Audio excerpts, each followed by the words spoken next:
ഞാൻ ഈ സർക്കാർ വന്നതിന് ശേഷമുള്ള രണ്ടാമത്തെ തമാശയാണിത്. ആദ്യത്തെ തമാശ 14 പ്രാവശ്യം റിക്കവറി നടത്താൻ പോയിട്ട് ഒന്നും ചെയ്യാതെ ഞങ്ങളുടെ സർക്കാർ വന്നതിൻ്റെ പിറ്റേ ദിവസം റിക്കവറി എറണാകുളത്തെ ഭൂമിയിൽ നടത്തിയപ്പോൾ അതിന് സമരം ചെയ്യാൻ പോയ മന്ത്രിമാരുടേതായിരുന്ന ആദ്യത്തെ തമാശ. ഇത് കേട്ടസി കോളാണ്.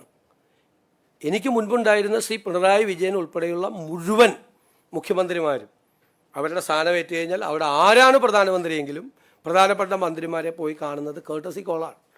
ഞാനും അത് ചെയ്തു. 2 പ്രാവശ്യവും മുൻ മുഖ്യമന്ത്രി അത് ചെയ്തിട്ടുണ്ട്. അദ്ദേഹത്തിൻ്റെ സമയത്ത് ഞാൻ ആദ്യമായിട്ടാണ് നരേന്ദ്രമോദിയെ നേരിൽ കാണുന്നത്.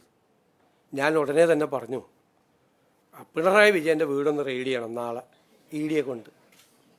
അപ്പോൾ ഉടനെ മോഡി അപ്പം തന്നെ ഫോണെടുത്ത് കുത്തി.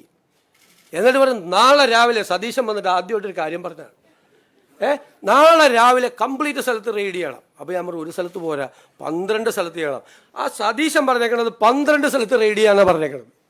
അങ്ങനെ 12 സ്ഥലത്ത് റെയ്ഡ് ചെയ്തു. ഇത് മുൻ മന്ത്രിമാരുൾപ്പെടെയുള്ള ആളുകൾ വരെ വന്ന് പത്രക്കാരോട് പറയുകയാണ്. ഞാൻ ചിരിക്കണോ അല്ല കരയണോ ഇത് കേട്ടിട്ട്? നിങ്ങളൊന്ന് ആലോചിക്കും.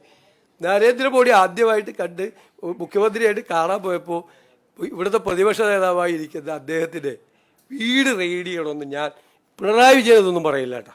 അദ്ദേഹം അങ്ങനെയൊന്നും പറയില്ല. എനിക്ക് അദ്ദേഹത്തെക്കുറിച്ച് എനിക്കൊരു റേറ്റിംഗ് ഉണ്ട് എൻ്റെ ഉള്ളിൽ. അദ്ദേഹം ഒന്നും പറയില്ല. പക്ഷെ നല്ലതാണിത്. എന്താണെന്നറിയാം, ഈ പണ്ടേ ഈ കമ്മ്യൂണിസ്റ്റുകാരെ കുറിച്ചൊരു പരാതിയുണ്ട്, ബലം പിടുത്തം കൂടുതലാണ്, സ്റ്റിഫാണെന്ന്. അതൊക്കെ അയഞ്ഞ് അവർ തമാശ പറയാൻ തുടങ്ങിയല്ലോ.